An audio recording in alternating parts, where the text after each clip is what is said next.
will continue to live on this hill and die on this hill. Just another day in the office. Few discretions advised. Nothing good has ever come from me being a good woman to a fucking man. Never. Never.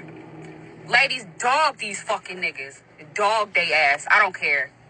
If I was a betting man, I would bet that if we could all sit down and look at her dating history and see all the men that she actually took serious, we would all come to the common understanding that it is her fault she chose those sorry-ass men.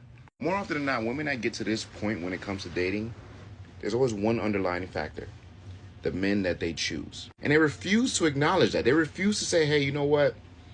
I shouldn't have chose that nigga because he showed me all the signs that he wasn't going to be a good partner, but I ignored that because I was infatuated with him at the time.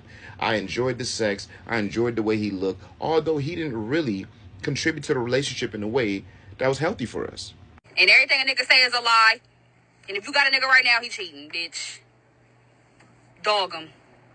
Puss ass hoes. And there you have it. Misery loves company. As you can see, although you may be in a healthy, functioning relationship, she's going to degrade your relationship and make you think otherwise. Simply because of the men she chose and the things that they have done to her. She's making her reality your reality. She's making her experience your experience, even though you didn't choose any of those men, even though you didn't date any of those men. It's a tactic to make you believe that you are in a fucked up situation even when you are not.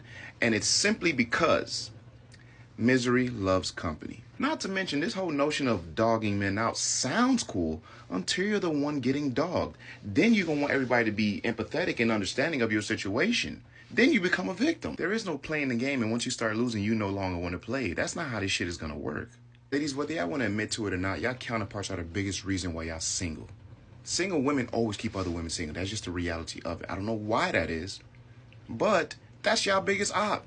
That is the biggest hindrance as to why you guys aren't in functional relationships. Y'all take advice from women like this. Y'all believe in the things that they say because they tug on those heartstrings and give you some sob story about how they've been done wrong. And you empathize with them because you're like, oh my gosh, and a woman that happened to her, I'm a woman, it could happen to me.